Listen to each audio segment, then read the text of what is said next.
Jineke bêwestan wêje û zimanê Kurdî vejand. Rewşen Bedirxan. Nivîs Berfîn Nusret.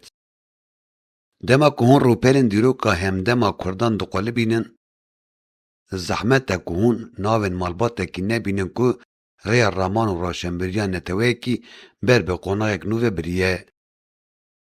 Bedirxanî ne tenî mîr û hikimdarên ku ketine nav rûpelên pirtûkên Kurdî.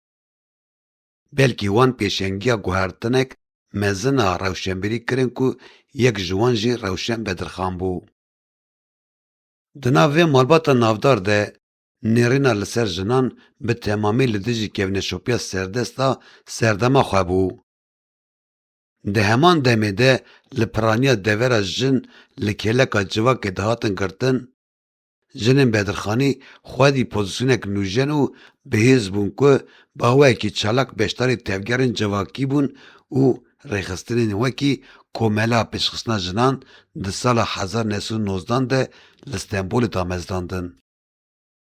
Di lûtkeya kariyera bêwestaniya malbata Bedirxan de Rewşen Bedirxan ku di sala 1990 de ji dayîk bûye wekî kesayeteke girîng a Kurda sed sala bîstan xuya dike. Tevê ku jiyana xwe di navbera Kayserî, Stenbol û Sûriyeyê de li sirgûnê dest pê kiriye jî bavê xwe di zaroktiya xwe de winda kiribû. Lê wê astengiyên xwe veguherandin derfetin û bû yek ji pêşengên jinan li Rojavayê Kurdistanê û Sûriyeyê.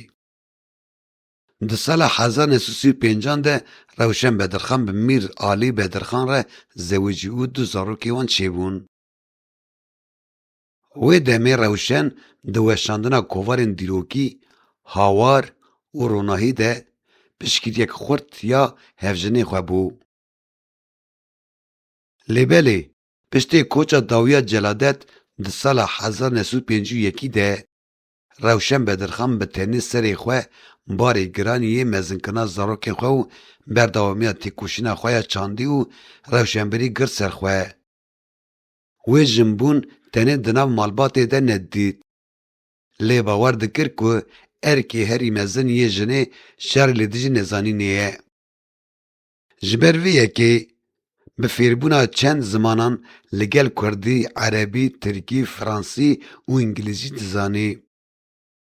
Her wisa di nivîsandin û wergerina zêtirî deh pirtûkan di warên perwerde, dîrok û wêjeyê de xizmetek mezin ji rewşenberên neteweya xwe re kir.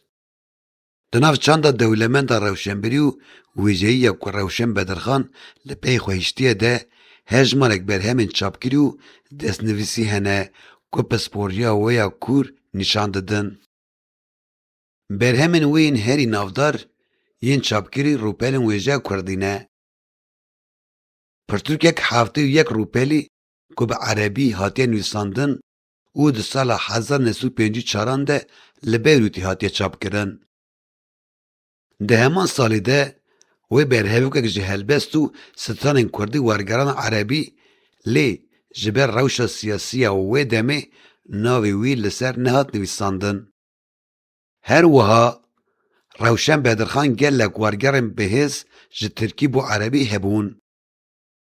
Di nav wan de bîranînên jinekî ku di sala 1951 de li Şamê çiroka evîna min û êşa min ya ji 85 rûpelan pek dihat, di sala 1953 de li Şamê pirtûka binavê bîranînên mamosteyekî ku di sê cildan de di sala 1954 de hat çapkirin.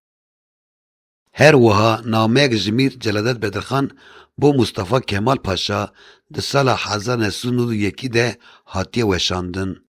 Her wiha berhema bîranînên min Selah Bedirxan jî wergerandiye.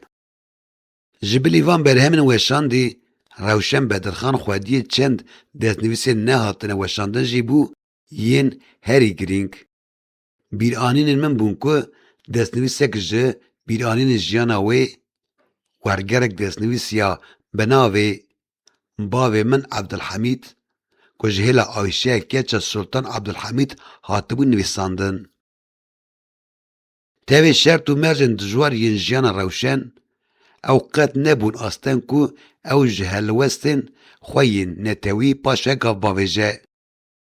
Di sala 1957 de ew beşdarê Kongresî û çaremîna diş emperyalîzmê ya li Yûnanistanê bû.